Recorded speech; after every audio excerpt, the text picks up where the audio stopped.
Veligonda project మనందరికీ తెలిసి పూర్తయింది కదండి. ఏంటా ఎలాగంటున్నాడు వీడు అనుకుంటున్నారా? వెలుగొండ ప్రాజెక్టు పూర్తయింది, జాతికి అంకితం చేశాం, దశాబ్దాల కళ సాకారమైంది. ఇవి ఎవరి మాటలు తెలుసా? గుర్తున్నాయా మీకు అందరికీ కూడా? ఈ మాటలు చెప్పింది సాక్షాత్తు జగన్మోహన్ రెడ్డి. ఇవి ప్రతిపక్షం మాటలు కాదు, ఇవి టీడీపీ మాటలు కూడా కాదు. ఇవి స్వయంగా వైఎస్ జగన్మోహన్ రెడ్డి గారి మాటలు.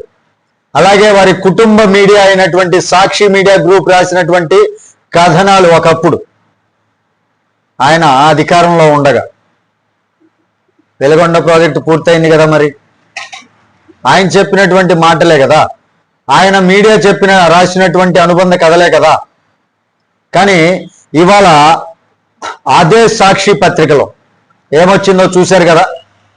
నిధులు చాలక వెలుగొండ నిధులు పారక వెలుగొండ సాగక అంటూ ఒక పెద్ద స్టోరీ లైన్ క్రియేట్ చేసి రాశారు.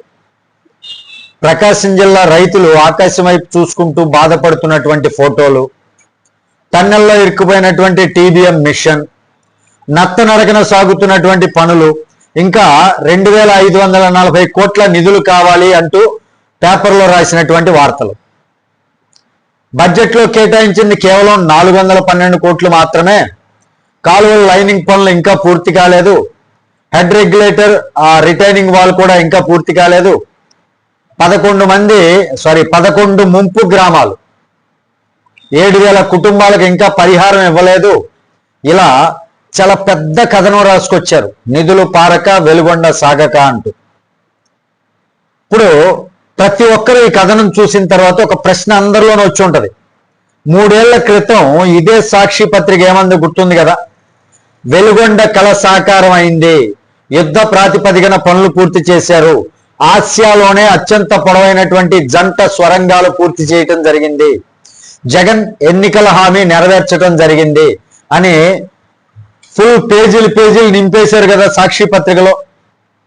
అంతేకాదు వైఎస్ జగన్మోహన్ రెడ్డి గారు కూడా స్టేజ్ మీదకి ఎక్కి ఏం ప్రకటన చేశారు, ఏం చెప్పారు?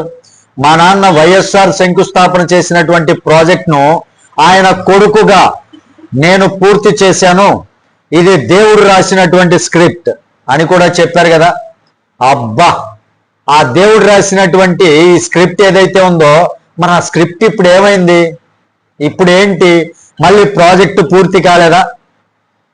అంటే అప్పుడే పూర్తి కాలేని ప్రాజెక్టును జాతికి అంకితం చేసినటువంటి జగన్మోహన్ రెడ్డి గారు అనుకోవచ్చా మనం? లేక ఇప్పుడు రాజకీయ అవసరానికి తగ్గట్టుగా కథ మార్చి రాస్తున్నారు? ఇదే ఇప్పుడు అందరూ అడుగుతున్నటువంటి ప్రశ్న అండి. ఒకవేళ ప్రాజెక్టు నిజంగానే జగన్మోహన్ రెడ్డి గారు చెప్పిన విధంగా అప్పట్లోనే పూర్తి చేసి జాతికి అంకితం ఇచ్చి ఉన్నట్లయితే ఇప్పుడేమైంది? రైతులు నీళ్ల కోసం ఎదురు చూస్తున్నారు, ఆకాశం వైపు చూస్తున్నారు అంటూ ఫోటోలు పెట్టడం ఎందుకు? ఇంకా టన్నెల్లో టీబీఎం మిషన్ ఇరుక్కుపోయి ఉంది, పూర్తయితే ఎందుకు? ఇంకా కాలువల పనులు పెండింగ్ లోనే ఉన్నాయి జగన్మోహన్ రెడ్డి గారు అంకితం ఇచ్చినటువంటి ప్రాజెక్టులో. ఎందుకు ఇంకా పరిహారం పూర్తిగా కాలేదు, ఇవ్వలేకపోయారు? ఇక్కడే కథలో అసలు ట్విస్ట్ ఉందండి. వాస్తవానికి పెద్ద ఇరిగేషన్ ప్రాజెక్టుల్లో చాలాసార్లు ఒక దశ పూర్తయినా ప్రారంభోత్సవం చేస్తారు, కానీ పూర్తి స్థాయి పనులు అనేవి, కాలువలు కావచ్చు, పంపిణీ వ్యవస్థ కావచ్చు, పరిహారం కావచ్చు, 2వ టన్నెల్ పనులు కావచ్చు, ఇంకా మిగిలే ఉంటాయి. అంటే 2023లో జరిగింది పొలిటికల్ లాంచ్ అయి ఉండొచ్చు కదా. నెక్స్ట్ రాబోతున్నటువంటి ఎలక్షన్ల కోసం జగన్ చేసినటువంటి ఒక సర్కస్ ఫీట్ లాంటిది కావచ్చు కదా. కానీ ఇప్పుడు అదే మీడియా పూర్తి కాలేదు అని ఒప్పుకోవడం మాత్రం భారీ వైరుధ్యం అండి. జనాల్లో ఒక కన్ఫ్యూజన్. ఒకప్పుడు సాక్షి ఒక రకంగా రాసింది, ఇప్పుడు అదే సాక్షి మరలా ఈ విధంగా రాస్తుంది. అంటే ఇప్పుడు నిమ్మల రామానాయుడు గారు టన్నెల్లోకి వెళ్ళి రాత్రి అంతా పనులు పర్యవేక్షించారు కదా. టీబీఎం తొలగింపు పనులు ఏవైతే ఉన్నాయో అవి వేగవంతం చేస్తున్నామని చెప్తున్నారు కదా. దానికి ప్రతిపక్షం ఏమంటుంది? హడావుడి తప్ప ఫలితం లేదు అంటుంది కదా. కానీ ప్రజలు అడుగుతున్నది ఒక్కటేనండి, జగన్మోహన్ రెడ్డి గారిని. అయితే 3 ఏళ్ల క్రితం ఏదైతే జగన్మోహన్ రెడ్డి గారు పూర్తి చేశామన్నారు చెప్పారు కదా, మరి ఆ పూర్తి చేసింది ఏంటి? ఇదే అంశంపై ఇప్పుడు సోషల్ మీడియాలో కూడా చాలా భారీగా చర్చ నడుస్తుందండి. జగన్మోహన్ రెడ్డి గారు మరోసారి జోకర్ జగన్మోహన్ రెడ్డి అయిపోయాడు. ఎందుకంటే అప్పట్లో ప్రకాశం, నెల్లూరు, వైఎస్ఆర్ జిల్లాల ప్రజల కలలు నెరవేర్చినటువంటి జగన్ అంటూ పోస్టులు పెట్టినటువంటి వాళ్ళే ఇప్పుడు పనులు నత్తనడకనా అంటున్నారు వాళ్ళ మీడియా వాళ్ళే. ఇది చూసి ప్రజలు నవ్వుకుంటున్నారండి. ఇంతకన్నా జోకర్ ఎవడన్నా ఉంటాడా లోకంలో అని. సందర్భం బట్టి కథ మార్చడంలో జగన్మోహన్ రెడ్డికి మించిన వాళ్ళు లేరు, సాక్షి పత్రికకి మించింది లేదు అని జనాలు నవ్వుకుంటున్నారండి.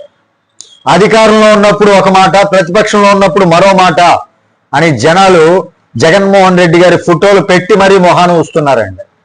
ఇదే తరహా విమర్శలు అమరావతి విషయంలో కూడా చూస్తున్నారు. జగన్ గారు చేస్తున్నటువంటి విమర్శలు కావచ్చు. ఇది ఒకవైపు 1,00,000 కోట్ల భారం అంటారు, మరోవైపు అదే ప్రాంతంలో ఎకరం 25 కోట్ల విలువ ఉందని కథనాలు వేస్తారు. వాళ్ళ సాక్షి పత్రికలోనే వస్తాయి. అందుకే ఇప్పుడు ప్రజలు ఒక మాట అంటున్నారండి, ప్రాజెక్టులు నిజంగా పూర్తయ్యాయా లేక రాజకీయ ఈవెంట్లు మాత్రమే జరుగుతున్నాయా? వెలుగొండ ప్రాజెక్టుపై అసలు నిజమేంటి? ప్రజలకు పూర్తి పారదర్శకతతో చెప్పాల్సినటువంటి బాధ్యత అన్ని పార్టీల మీద ఉందండి. అటు జగన్ గారి పార్టీ మీద ఉంది, సాక్షి పత్రిక మీద ఉంది, అన్ని పత్రికల మీద ఉన్నాయి. దానికి తోడు ఇప్పుడు కూటమి ప్రభుత్వం మీద కూడా ఉంది. మరి దీనిపైన మీ విలువైనటువంటి అభిప్రాయం ఏంటి? కామెంట్ రూపంలో తెలియజేయండి. వీడియో నచ్చితే లైక్ చేయండి, ఛానల్కి సబ్స్క్రైబ్ చేయండి. Thank you. జై హింద్.